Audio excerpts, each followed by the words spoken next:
بسم اللہ الرحمن الرحیم۔ السلام علیکم۔ ہمارے چینل MS وائس آفیشیل پر خوش آمدید۔ شمس النساء تو اسی روز مصر واپس چلی جانا چاہتی تھی، مگر دوسرے عزیز داروں کے دکھانے کے لیے وہ ایک ہفتے دمشق میں ٹھہر گئی۔ ایک ہفتے تک وہ روزانہ اپنے والد اور والدہ کی قبر پر جاتی تھی اور آنسو بہا کر محل چلی آتی تھی۔ اس دوران ملک صالح نے ایک بار بھی بڑی بہن سے اپنے توہین امیز رویے پر معذرت نہیں کی۔ آخر رسم دنیا کی تکمیل کر کے شمس النساء اپنے دیور ملک عادل کے ساتھ مصر روانہ ہو گئی۔ رخصت کے وقت سلطان ملک صالح کچھ دور شمس النساء کو چھوڑنے کے لیے آیا، مگر محض دکھاوا اور دنیا داری تھی۔ ادھر سلطان نور الدین محمود زنگی کی سلطنت چھوٹے چھوٹے ٹکڑوں میں تقسیم ہو رہی تھی اور ادھر صلاح الدین ایوبی نے شام کو صلیبیوں کی دراز دستی سے بچانے کے لیے بانیاس پر قبضہ کر لیا تھا۔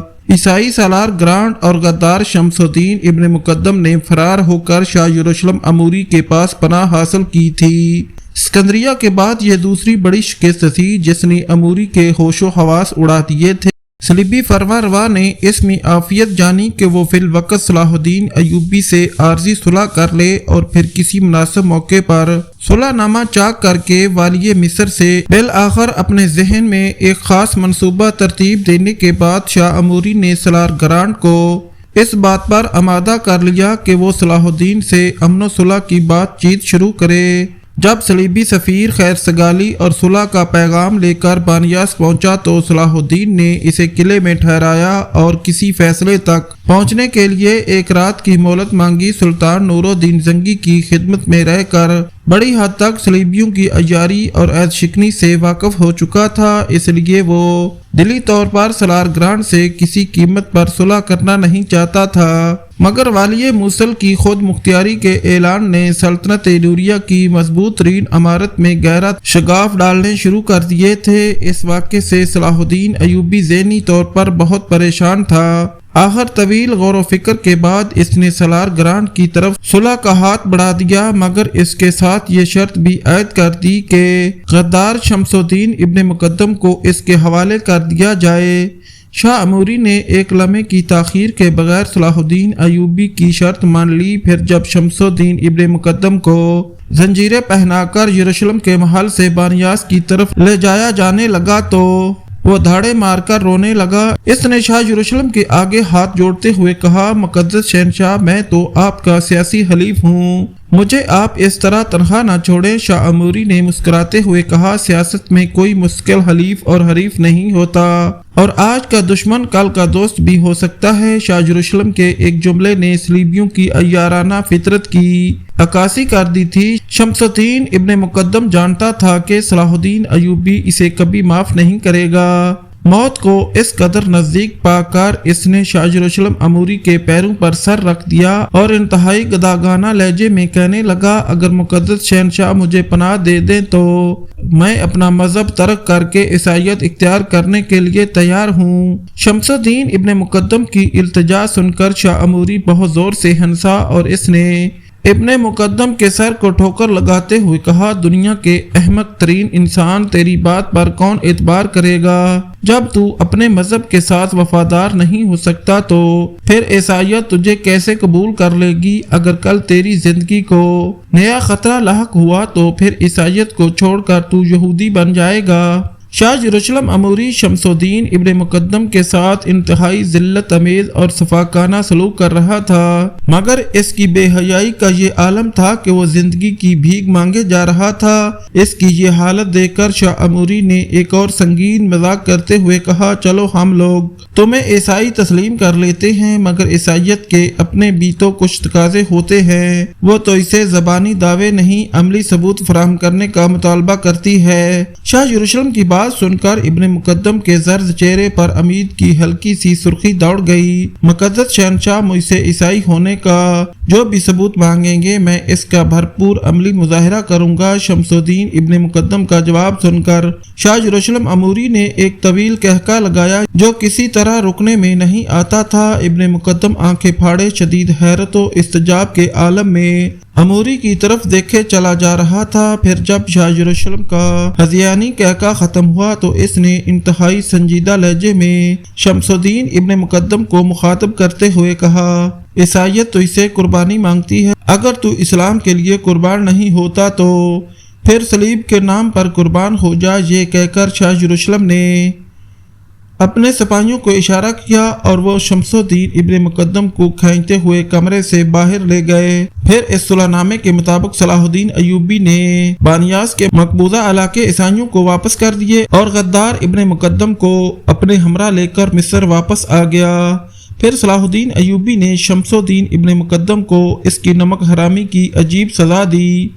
والی مصر نے لوہے کا ایک قد آدم پنجرہ بنوایا اور اس پنجرے میں ابن مقدم کو قید کر دیا۔ قاہرہ کے سب سے بڑے قید خانے سے روزانہ صبح کے وقت ایک گھوڑا گاڑی نکلتی تھی جس کے درمیان میں وہ آہنی پنجرہ رکھا ہوتا تھا۔ پھر وہ یہ گھوڑا گاڑی آہستہ آہستہ چلتی ہوئی قاہرہ کی تنگ گلیوں اور کشادہ راستوں سے گزرتی ہوئی سب سے بڑے چوراہے پر رک جاتی۔ اس دوران قاہرہ کے بچے، جوان اور بوڑھے اپنے گھروں سے نکل آتے اور انہیں جس قدر ناشائستہ الفاظ یاد ہوتے وہ سب کے سب شمس الدین ابن مقدم کی شان میں استعمال کر ڈالتے۔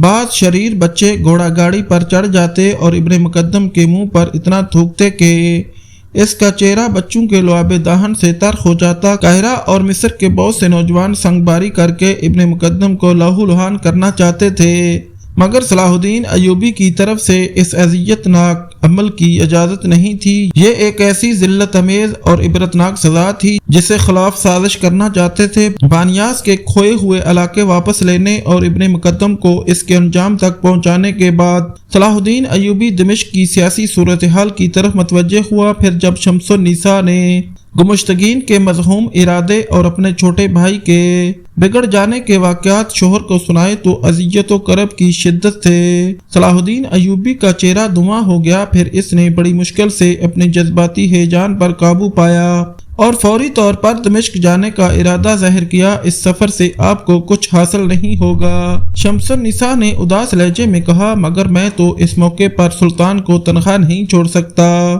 صلاح الدین ایوبی نے تیز لہجے میں کہا۔ اب اداسی کی جگہ اس کے چہرے سے نیا عزم اور جوش جھلکنے لگا تھا۔ آپ کی محبت اور فرض شناسی اپنی جگہ، مگر ملک صالح ہماری مداخلت کو پسند نہیں کرتا۔ شمس النساء کا لہجہ بدستور اداس تھا۔ جب وہ اپنی بڑی بہن ہی کی زبان نہیں سمجھا تو پھر وہ کسی دوسرے کو کیا خاطر میں لائے گا۔ صلاح الدین ایوبی نے بہت دیر تک اپنی رفیقہ حیات کو قائل کرنے کی کوشش کی، مگر شمس النساء نے صاف صاف کہہ دیا، دمشق جانے میں آپ کی جان کو خطرہ لاحق ہے۔ بیوی کی بات سن کر صلاح الدین ایوبی مسکرانے لگا۔ مجاہد کی اپنی جان ہی کب ہوتی ہے، وہ تو اپنی سانسیں اللہ کے ہاتھ فروخت کر چکا ہوتا ہے۔ اب اس کی موت میدان جنگ میں واقع ہو یا بستر علالت پر، میرے لیے کوئی صلیبی علاقہ یا دمشق دونوں برابر ہیں، دونوں برابر نہیں ہو سکتے۔ شمس النساء نے مؤدبانہ لہجے میں شوہر کی پیش کردہ دلیل کو مسترد کرتے ہوئے کہا، صلیبی ہمارے کھلے دشمن ہیں، ہمیں ان سے ہر وقت بدترین سلوک کی توقع رکھنی چاہیے، مگر وہ دشمن جو بظاہر دوست کی قبا پہنے ہوئے ہیں، دونوں میں بہت فرق ہے۔ بہرحال میں اس فضا میں آپ کو دمشق جانے نہیں دوں گی۔ بیوی کا اصرار اور سیاسی صورتحال کا تقاضا، صلاح الدین ایوبی نے فی الحال دمشق جانے کا ارادہ ترک کر دیا، مگر وہ اپنی جگہ خاموش نہیں بیٹھا۔ اس نے فوری طور پر سلطان نور الدین محمود زنگی کے حقیقی بھتیجے والی موصل سیف الدین کے نام پر ایک پر اثر خط تحریر کیا۔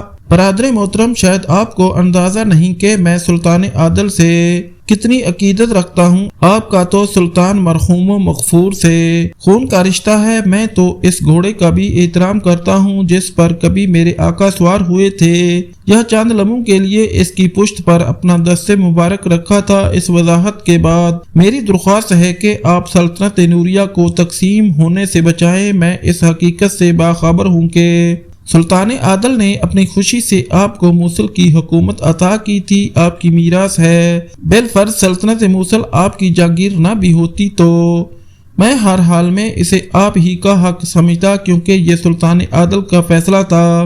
خدا وہ وقت نہ لائے کوئی دوسرا آپ کی میراث پر بری نظر ڈالے۔ اگر ایسا ہوا تو میں اپنے سارے فوجی وسائل کے ساتھ موصل کا دفاع کروں گا، لیکن مجھے ایک شکایت ہے کہ آپ نے دیار جزیرہ پر قبضہ کر کے ایک نہایت بری رسم کی بنیاد ڈال دی ہے۔ میری التجا ہے کہ آپ فوری طور پر دیار جزیرہ سلطان ملک صالح کو واپس کر دیں اور ان سے اپنے اس جذباتی عمل پر معذرت کر لیں۔ اس کے ساتھ ہی میں جناب والا کی خدمت میں ایک تجویز پیش کرتا ہوں کہ تمام اسلامی ریاستوں کے سربراہ سرکار دو عالم صلی اللہ علیہ وآلہ وسلم کے روزہ اطہر پر حاضر ہوں اور قسم کھائیں کہ آپس میں متحد رہیں گے اور تمام اہل ایمان مل کر اسلام کے سب سے بڑے دشمن صلیبیوں کا مقابلہ کریں گے، یہاں تک کہ انہیں بیت المقدس سے نکال پھینکے۔ اس کے ساتھ ہی صلاح الدین ایوبی نے دوسرا خط سلطان ملک صالح کے نام تحریر کیا۔ میرے آقا زادے، مجھے اس خبر سے شدید صدمہ پہنچا ہے کہ آپ کے چچا زاد بھائی سیف الدین نے سلطان عادل سے بدعہدی کی اور سلطنت نوریہ کے ایک اہم علاقے دیار جزیرہ پر غاصبانہ قبضہ کر لیا۔ اگر اس کی بدنیتی کا یہی عالم رہا تو اس کی ہوس اقتدار سے آپ کے دوسرے علاقے بھی محفوظ نہیں رہ سکیں گے۔ اس لیے میری درخواست ہے کہ آپ جرأت مندانہ قدم اٹھائیں اور سیف الدین سے مطالبہ کریں کہ وہ فوری طور پر دیار جزیرے سے اپنی فوجیں واپس بلا لے۔ اگر سیف الدین آپ کا یہ مطالبہ تسلیم نہیں کرتا تو بلا تاخیر ساری تفصیلات لکھتے۔ میرے جانباز سپاہی پابہ رکاب ہیں، گھوڑوں کی لگامیں ان کے ہاتھوں میں ہیں اور چیروں کا رخ دمشق کی طرف ہے۔ اپنے اللہ کو حاضر و ناظر جان کر کہتا ہوں کہ میری شمشیر اس وقت تک نیام میں نہیں جائے گی جب تک میں اپنے آقا زادے کو ان کا حق نہیں دلا دوں گا۔ مجھے بڑی بے چینی کے ساتھ آپ کے جواب کا انتظار رہے گا۔ خاندان زنگی کا ہوئی خادم صلاح الدین ایوبی۔ والی مصر نے احسان شناسی اور سلطان نور الدین زنگی سے وفاداری کا حق ادا کر دیا تھا، مگر یہ فطرت اسلامیہ کی بدنصیبی تھی کہ دونوں طرف سے موصول ہونے والے جوابات نے صلاح الدین ایوبی کو انتہائی رنج و الم میں مبتلا کر دیا تھا۔ موصل کے حکمراں سیف الدین نے انتہائی ذلت امیز لہجے میں صلاح الدین ایوبی کو مخاطب کرتے ہوئے تحریر کیا تھا: اے غلام ابن غلام، تجھے یہ جرت کیوں کر ہوئی کہ تو نے مجھے برادر محترم کہہ کر پکارا؟ میں تیری عیاری اور فتنہ گری کو خوب سمجھتا ہوں۔ تو مذہب کی آڑ میں جو کھیل کھیلنا چاہتا ہے، میرے جیتے جی تجھے اس میں کامیابی حاصل نہیں ہو سکے گی۔ یاد رکھ کے سلطنت نوریہ کے ایک ایک گوشے پر میرا پیدائشی حق ہے اور سرزمین مصر جس پر آج کل تو قابض ہے وہ بھی سلطنت نوریہ کی حدود میں شامل ہے۔ صلاح الدین ایوبی کے چہرے پر گہری اداسی چھائی ہوئی تھی۔ اس نے انتہائی دل شکستگی کے عالم میں والی موصل کا خط ایک طرف رکھ دیا اور آسمان کی طرف دیکھتے ہوئے نہایت پرسود لہجے میں بولا: رحمت خاص سے ان نادانوں کے دل و دماغ کو نہیں بدلا تو سلطان عادل کی عمر بھر کی کوششوں کا خون ہو جائے گا اور ہم خود غرض نفس پرست لوگ اس قیمتی خون کو بہت سستے داموں میں غیروں کے ہاتھوں میں فروخت کر ڈالیں گے۔ کچھ دن بعد ہی دمشق سے سلطان ملک صالح کا جواب بھی آ گیا، جو سیف الدین کے جواب کی طرح تحقیر امیز بھی تھا اور ہمت شکست بھی۔ اس خط پر مہر تو ملک صالح کی تھی، مگر سارے مدرجات گمشتگین کے تحریر کردہ تھے۔ یہ میرا اور سیف الدین کا خاندانی معاملہ ہے۔ ایک غلام کو یہ حق نہیں پہنچتا کہ وہ دو آقاؤں کے درمیان مداخلت کرے۔ اپنے لیے غلام کا لفظ پڑھ کر صلاح الدین ایوبی کو ملال تو ضرور ہوا تھا، مگر اس کی یہ کیفیت چند لمحوں میں زائل ہو گئی، کیونکہ وہ خاندان زنگی کی طرف سے یہ طعنہ سننے کا عادی ہو چکا تھا۔ مگر سلطان ملک صالح کے خط میں جو دوسری بات تحریر کی گئی تھی وہ اپنی معنویت کے اعتبار سے انتہائی فکر انگیز تھی۔ سلطان ملک صالح نے صلاح الدین ایوبی کے خلوص اور دیانتداری کا مذاق اڑاتے ہوئے لکھا تھا: اگر تم اپنے مرحوم آقا کے اتنے ہی وفادار ہو تو اپنی وفا کا ثبوت دینے کے لیے فوری طور پر مصر کی حکومت میرے حوالے کر دو اور خود دمشق آ کر اپنی ساری زندگی میرے ایک درباری کی حیثیت سے گزار دو۔ سلطان ملک صالح کا آخری مطالبہ پڑھ کر صلاح الدین ایوبی کو یہ سمجھنے میں ذرا بھی دیر نہیں لگی کہ